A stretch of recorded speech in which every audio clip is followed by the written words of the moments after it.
नमस्कार। Breaking news की race से हटकर खबरें कुछ अच्छी भी हैं। स्वागत है आपका हमारे खास कार्यक्रम गुड न्यूज इंडिया में। मैं हूं निखिल सिंह और मैं हूं जया सिन्हा। और जी हां, अगले आधे घंटे में होंगी तमाम वो खबरें जो हम देश के कोने कोने से ढूंढ के लाए हैं। ऐसी तमाम खबरें जो आपके अंदर भर देंगी कुछ कर गुजरने का जज्बा और आपके चेहरे पर ले आएंगी मुस्कान। तो आइए शुरू करते हैं गुड न्यूज इंडिया।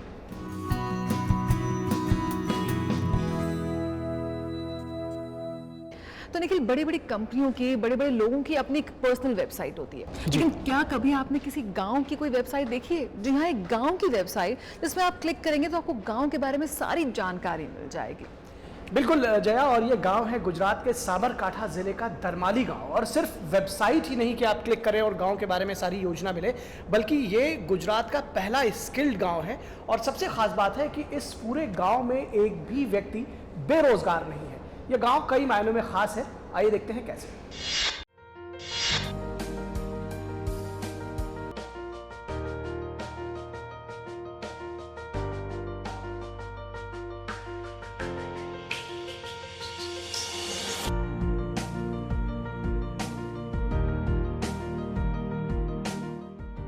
साबरकांठा जिले के इरडी तहसील का छोटा सा गांव है दारामली। तकरीबन 2000 की आबादी वाला ये गांव आजकल अपनी खूबियों के लिए चर्चा में है। वो खूबियां जो गांव के लोगों ने अपनी प्रगतिशील सोच, आगे बढ़ने के जज्बे और परिश्रम से अर्जित की है।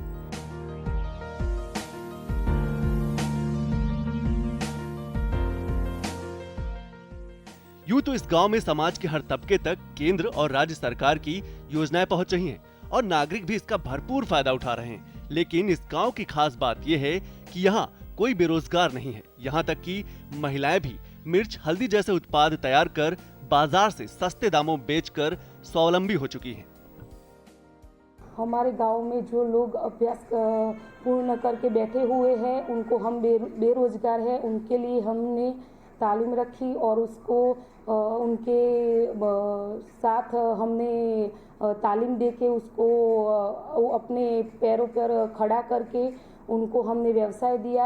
और हमने उसमें अधिकतर महिलाओं को ट्रेनिंग दी, जिसके कारण वो अपने घर के काम के अलावा भी और कुछ भी अलग काम करके और जो उनके घरेलू व्यवसाय है वो भी पूर्ण कर सके। विशेष बात है कि इस गांव को प्रगति के इस स्तर तक पहुंचाने में महिलाओं की बड़ी भूमिका है। इंटरनेट सेंटर के साथ ये एक डिजिटल सक्रिय ग्राम पंचायत है।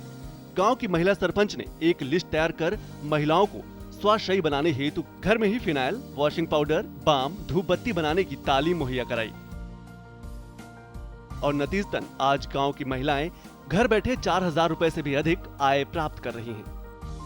पहले हम हमारा घर का काम करने के बाद हम सो जाते थे या टीवी देखते थे और हमारे पास कुछ काम नहीं था।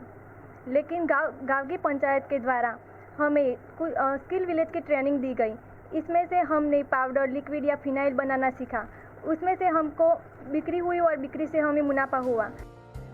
दरमाली गांव वालों की पहल के चलते यहाँ शिक्षा, स्वास्थ्य और पेयजल जैसी सुविधाएं तो है ही, साफ सफाई के मामले में भी दरमाली अव्वल है। हर मामले में आधुनिकता का पैमाना बन रहे इस गांव की अपनी वेबसाइट है darmali.com, जिस पर एक क्लिक में कोई भी गांव में चल रहे विकास कार्यों और योजनाओं की विस्तार से जानकारी प्राप्त कर सकता है। यहाँ की महिलाओं ने स्वावलंबन की एक अनूठी मिसाल कायम की तो राज्य सरकार ने भी दरमाली को स्किल्ड गांव के पुरस्कार से सम्मानित किया। गांव की अनूठी पहल न केवल राज्य बल्कि देश के बाकी राज्यों के लिए भी प्रेरणा का स्रोत है। गुड न्यूज इंडिया के लिए साबरकांठा से देव गोस्वामी की रिपोर्ट। जी हाँ, गुजरात का ये गांव पूरे देश के लिए एक मिसाल बन सकता है और वाकई, और ये नतीजा है गांव वालों की मेहनत का। तो ऐसी एक और उदाहरण आपको दिखाते हैं और ले चलते हैं उत्तर प्रदेश, जहां पर गांव वालों ने अपने गांव के लिए, अपने जिले के लिए कुछ करने की ठानी और सामुदायिक भागीदारी के जरिए लिख दी विकास की इबारत। बिल्कुल जया, और ये जिस गांव की आप बात कर रही हैं, उत्तर प्रदेश के सोनभद्र जिले के एक दूर दराज इलाके का ये गांव है। लेकिन जो सामुदायिक भागीदारी की बात आपने कही और जो कुछ कर गुजरने का जज्बे की जो आपने बात कही, वो निश्चित तौर पर ये गांव वालों ने करके दिखाया है। और अपनी मेहनत मशक्कत से बिना किसी सरकारी मदद के 6.5 किलोमीटर लंबी सड़क इन्होंने बनाई है और ये काम अभी भी जारी है। आइए देखते हैं।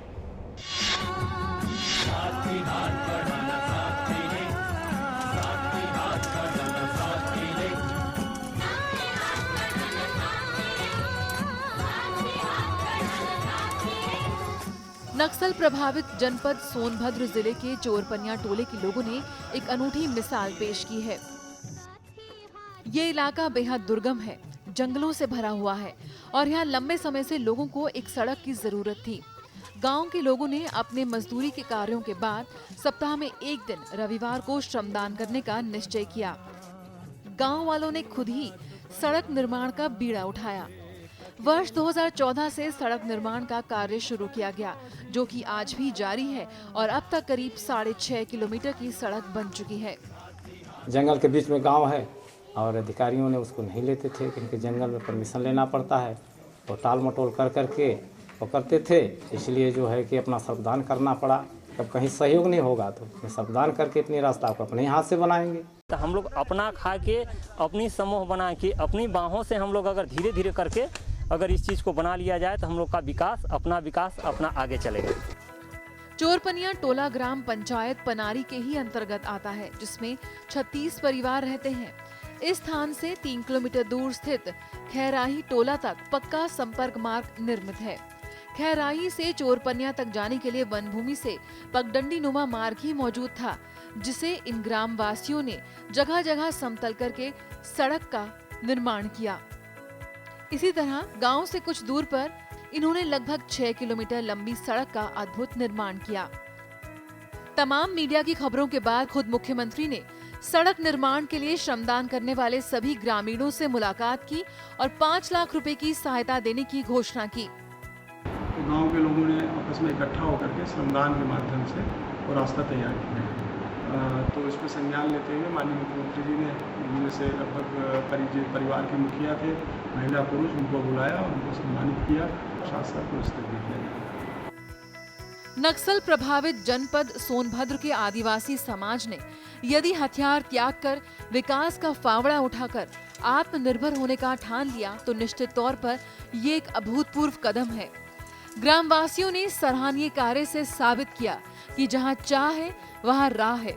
चाहे जितनी भी बाधाएं हो, मुश्किलें हो, विकास अपना रास्ता ढूंढ ही लेता है। सुनील तिवारी की रिपोर्ट, गुड न्यूज इंडिया के लिए। तो वाकई गांव वालों ने अपनी मेहनत से दिखा दिया कि कुछ भी नामुमकिन नहीं है। और इसी के साथ यहाँ वक्त हो चला एक छोटे से ब्रेक का। लेकिन ब्रेक के बाद जब वापस लौटेंगे तो आपको दिखाएंगे कि लखनऊ में आवारा पशुओं का ध्यान रखने के लिए किस तरह से एक संस्था आगे आई है।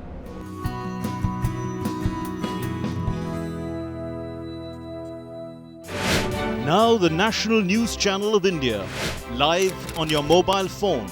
Get the news on the go. Watch top videos, get the latest news and continuous news on your mobile phone. Download DD News app now. Visit the Android Play Store, search for DD News, download the app to your phone. Get the power of information at your fingertips. DD News. Only news, complete news.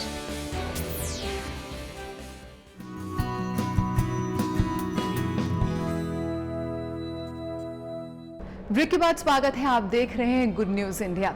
लेकिन हमने अक्सर देखा है सड़क के किनारे कई बार जो बेघर पशु होते हैं वो दुर्घटना का शिकार होते हैं या फिर उनको सही समय पे देखरेख नहीं मिलती, उन्हें घर नहीं मिलता। लेकिन अब एक ऐसी संस्था है जो इन बेघर पशुओं की मदद के लिए सामने आई है। जया, आप बात कर रही हैं लखनऊ के जीव आश्रय संस्था की। और दोस्तों, ये एक ऐसी संस्था है जो बीमार और आवारा निराश्रय जो पशु हैं उनकी देखभाल के लिए काम करती है। और सबसे खास बात है कि अगर आप ऐसे पशुओं की जानकारी देंगे तो आधे घंटे के अंदर इनकी एम्बुलेंस वहां पहुंचती है और अगर दुर्घटना का शिकार हुए हैं पशु तो ये उसको लेकर आते हैं, उसका पूरा इलाज करते हैं और उसकी देखभाल करते हैं। आइए देखते हैं हमारी खास रिपोर्ट। खेतों से लेकर सड़क तक आवारा जानवर अक्सर परेशानी का सबब बनते हैं, लेकिन इनसे छुटकारा पाने का उपाय न ग्रामीण इलाकों में होता है और न ही शहरों में। लेकिन लखनऊ जिले में अगर आप आवारा जानवरों से परेशान हैं या आप किसी बीमार और लाचार जानवर को देख रहे हैं तो एक फोन पर ही आपकी समस्या सुलझ सकती है और आप उसके लिए मददगार साबित हो सकते हैं। लखनऊ में कानपुर रोड पर आवारा और बीमार पशुओं के लिए कान्हा उपवन में जीव आश्रय नाम से आश्रम चलाया जा रहा है, जहां अस्पताल से लेकर उनके रहने खाने का पूरा इंतजाम है। जीव आश्रय हजारों भटके और आवारा पशुओं के लिए एक ठिकाना है। यहाँ पशुओं को रखने की खास व्यवस्था है। यहाँ करीब 2000 से अधिक गोवंशीय पशु हैं। साथ ही साथ अन्य कई जानवरों के लिए बाड़े बनाए गए हैं। लखनऊ यानी पूरे प्रदेश में एक ऐसी भी जगह है जहां समाज के द्वारा बहिष्कार कर दिए गए जानवरों के लिए भी जगह है। उनके लिए तमाम ऐसी सुविधाएं हैं जिसके बारे में हम लोग सोच भी नहीं सकते थे। साल 2010 में आवारा पशुओं के लिए कान्हा उपवन बनाया गया था, जिसकी देखरेख की जिम्मेदारी नगर निगम लखनऊ को दी गई थी। उसके बाद दिसंबर 2012 में पशु हित में काम करने वाली लखनऊ की एक गैर सरकारी संस्था जीवाश्रय गौशाला ने कान्हा उपवन की देखरेख और इसको चलाने की जिम्मेदारी अपने हाथों में ले ली। नगर निगम लखनऊ द्वारा यहाँ पर आवारा पशुओं या जिनकी हालत गंभीर है उन पशुओं को लाया जाता है। उसके बाद उनकी यहाँ देखरेख और इलाज होता है। ट्रॉमा के केसेस ज़्यादा आते हैं और डिफिशियंसी डिजीज़ इसलिए आते हैं क्योंकि जो रोड एनिमल्स होते हैं उनमें कोई ध्यान देने वाले लोग स्पेशली नहीं होते हैं। तो मैं एक निवेदन भी करूंगा सभी लोगों से कि प्लीज़ आपके आसपास जो भी रोड एनिमल्स हों उनका प्लीज़ 2 रोटी अगर आप देंगे और थोड़ा ध्यान रखेंगे, थोड़ा दूध दे देंगे तो उनका भी भला हो जाएगा। कॉल सेंटर के माध्यम से लोग आसानी से कान्हा उपवन में बात कर सकते हैं और उन्हें किसी भटकते, घायल, बीमार पशु की जानकारी दे सकते हैं। लखनऊ में कहीं भी किसी घायल अथवा बीमार पशु की जानकारी मिलने पर 30 मिनट के अंदर घटना स्थल पर एम्बुलेंस टीम पहुंचने की कोशिश करती है। ये कॉल थी, एक एक्सीडेंटल केस था, ये गाय का जिसका एक्सीडेंट हुआ था रोड पे, तो उसके लिए कॉल थी। क्या कैसे एक्सीडेंट हुआ? एक्सीडेंट ये कोई व्हीकल से हुआ है जो उसको टक्कर मार के चली गई है। तो ऑन स्पॉट वहाँ पर काफ़ी लोग जमा हैं, तो उन्होंने यहाँ पर जीवाश्रय पे कॉल की है ताकि हम वहाँ हेल्प भेज सकें। ऐसे ही कॉल आती है? हाँ, ऐसी कॉल रैंडमली कॉल आती है पूरे लखनऊ भर से। कान्हा उपवन के कॉल सेंटर और अन्य जानकारियों के माध्यम से अब तक 16,000 पशुओं का इलाज व उन्हें बचाया गया है। यहाँ रोज लगभग 40 से 50 कॉल आते हैं। ये कॉल सेंटर सुबह 8 बजे से रात के 10 बजे तक काम करता है। पशुओं को जल्द से जल्द ठीक करने के लिए कान्हा उपवन में अस्पताल की भी सुविधा है जो 24 घंटे खुला रहता है। यहाँ पर दुधारू पशुओं से लगभग 60 से 70 किलो दूध भी उत्पादित होता है। उसमें जानवर के पशुओं को पिलाने के अलावा जो बचता है उसे बेच दिया जाता है। साथ ही यहाँ रखे गए पशुओं के गोबर से कंपोस्ट खाद भी बनाई जाती है और किसानों को उपलब्ध कराई जाती है। बेसहारा जानवरों के लिए ये एक अनूठी व बेहद सुखद पहल है। उम्मीद की जा सकती है कि हर एक शहर व गांव में लोग बेसहारा पशुओं के लिए संवेदनशील हों और उनके दर्द को समझें। Umashankar Dubey, DD news, Lucknow. यकीनन अगर आपके अंदर कुछ कर गुजरने का जज्बा है, आपके मन में लोगों के लिए दया है और आप लोगों की मदद करना चाहते हैं तो उम्र इसमें बिल्कुल आड़े नहीं आती है। तो इसी कड़ी में आपको मिलवाते हैं एक ऐसे डॉक्टर बाबू से जो उम्र के इस पड़ाव पर भी अपने फर्ज निभा रहे हैं। और आपको मिलवाते हैं बिहार के अररिया जिले के एक डॉक्टर जिनकी उम्र 90 साल हो चुकी है। प्यार से लोग इन्हें बीरन बाबू बुलाते हैं जया। और 90 साल की इस अवस्था में भी ये रोजाना अपनी क्लिनिक पर आते ही नहीं हैं बल्कि गरीब मरीजों को मुफ्त में देखते हैं।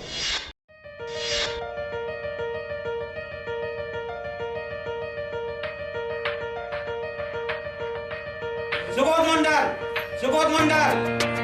अगर काम करने का जज्बा हो तो उम्र मायने नहीं रखती। इसे साबित किया है बिहार के अररिया जिले के 90 वर्षीय चिकित्सक वीरेंद्र प्रसाद वर्मा ने। 12 अप्रैल 1927 को अररिया में जन्मे वीरेंद्र बाबू ने कोलकाता और दरभंगा से मेडिकल की पढ़ाई की। उम्र के इस पड़ाव में भी डॉक्टर वीरेंद्र बाबू समय से क्लिनिक पर आते हैं और मरीजों को नियमित रूप से देखते हैं। गरीब मरीजों से वे एक भी पैसा नहीं लेते। अगर अस्वस्थ होने के कारण या फिर समय पर उनके क्लिनिक नहीं पहुंचने की स्थिति में मरीज उनके घर तक आ जाते हैं। एक दिन में उसका कोई देखिए लिमिट नहीं है। कोई गरीब आ गया तो उसको हम नहीं छोड़ते हैं। सेवा करते हैं, करते रहेंगे, जब तक हैं करेंगे, जब नहीं रहेंगे चले जाएंगे। कालाजार, मलेरिया और बाढ़ तथा भूकंप के दौरान दूर दराज मरीजों की सेवा के लिए चल देते हैं। डॉक्टर वर्मा के पास कई लोग कई दशकों से इलाज करवा रहे हैं। 1962 से इनसे इलाज हम करा रहे हैं। हमारा पूरे परिवार इन्हीं से इलाज कराते हैं। हमारा सब विश्वास है और इलाज इनका बहुत अच्छा है। जब भी हम आते हैं 12 बजे हम आएंगे तो ये अपना हमारा देख देते हैं। हम इसीलिए पूरा परिवार हमारा यहीं से सब इलाज कराता है। हम पूर्णिया से यहाँ आते हैं।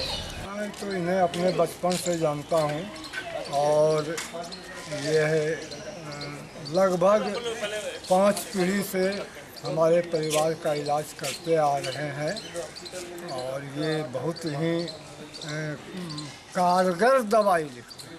बल्कि मैं कहूँ कि एक बार मेरी बच्ची ऐसी बीमार पड़ी कि डॉक्टरों ने जवाब दे दिया और मैं यहाँ आया काली मंदिर में बच्ची को पटक कर हल्ला करने लगा। डॉक्टर साहब 2 बजे रात में उतरकर कोई एक गोली दिए और चमत्कारिक लाभ हुआ। बचपन से इनसे इलाज करा रहे हैं, 50 वर्षों से हम जान रहे हैं। 5 पीढ़ी के ये मेरे डॉक्टर हैं। पूरा परिवार इनके इलाज के अधीन रहता है। बुजुर्ग होने के बाद भी दूर दराज से मरीजों का उनके पास आना और डॉक्टर वीरेन बाबू का नियमित उनकी सेवा करना एक संदेश देता है, प्रेरणा देता है कि सेवा के लिए उम्र की सीमा नहीं होती, बस जज्बा होना चाहिए।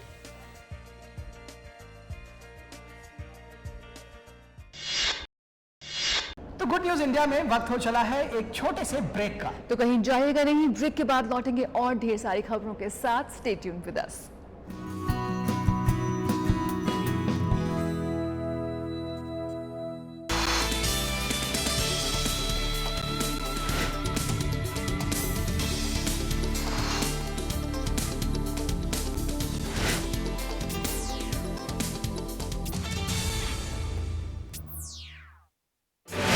Now the National News Channel of India, live on your mobile phone. Get the news on the go. Watch top videos, get the latest news and continuous news on your mobile phone. Download DD News app now. Visit the Android Play Store, search for DD News, download the app to your phone. Get the power of information at your fingertips. DD News. Only news, complete news.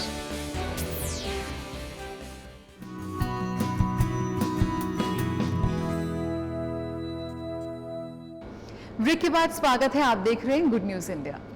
जय, आपने अक्सर देखा होगा कि कुछ लोग ads पीड़ित व्यक्तियों के साथ भेदभाव करते हैं, उनके साथ छुआछूत का भाव रखते हैं, यहाँ तक कि उनके साथ खाना भी नहीं खाते। लेकिन सब लोग ऐसा नहीं होते। एक रियल लाइफ हीरो से हम आपको मिलवाएंगे, ऐसे व्यक्ति से जो एड्स पीड़ित बच्चों की जिंदगी में बदलाव लाने के लिए बहुत कुछ कर रहे हैं। जी हाँ, और इन्हीं बच्चों ने इन्हें नाम दिया है पापा रेजी का। जी हाँ, पापा रेजी हैं जो HIV पीड़ित बच्चों की परवरिश कर रहे हैं, उनकी देखभाल कर रहे हैं और उन्हें वो प्यार दे रहे हैं जो उन्हें शायद नहीं मिल पाया। आइए मुलाकात करते हैं पापा रेजी से, जो इस वक्त समाज के लिए एक मिसाल बन के उभर कर आए हैं।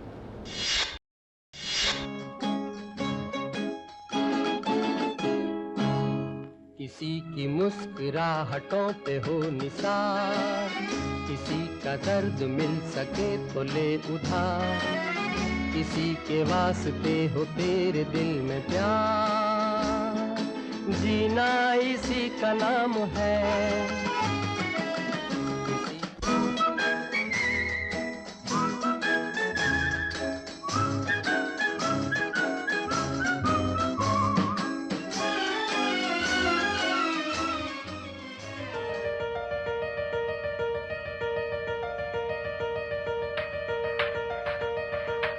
दुनिया भर में HIV पॉजिटिव लोगों के साथ भेदभाव के खिलाफ कई अभियान चल रहे हैं।